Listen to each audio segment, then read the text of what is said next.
Welcome to all. Today I will explain about an article regarding a topic Pitot tubes in aircraft.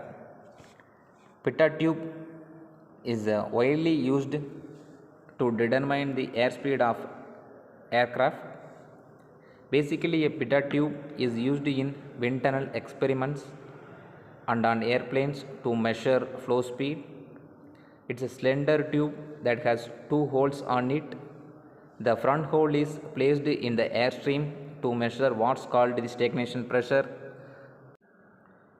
The working principle of a Pitot tube is when a solid body is kept centrally and stationary in a pipeline with flowing fluid, the velocity of the fluid starts reducing.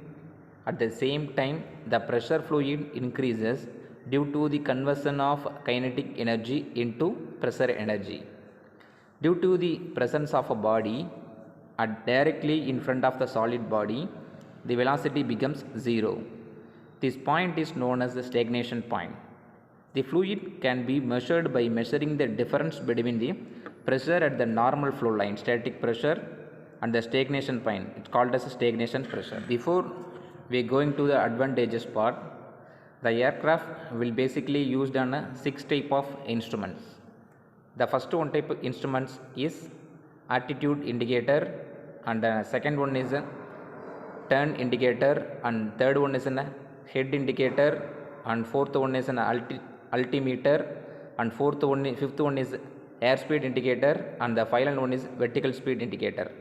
So in this part, the Pitot tube is used in economical is installed to not contain the moving parts, and this minimize the frictional loss and easy to install.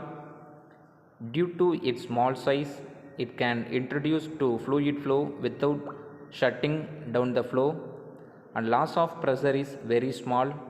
It can be easily installed in extreme environment and high temperature and pressure conditions. And the disadvantages of a Pitot tube in aircraft is it have a low sensitivity and low poor accuracy.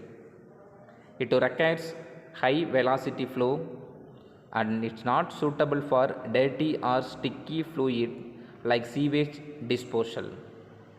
Sensitivity is disturbed by a flow direction.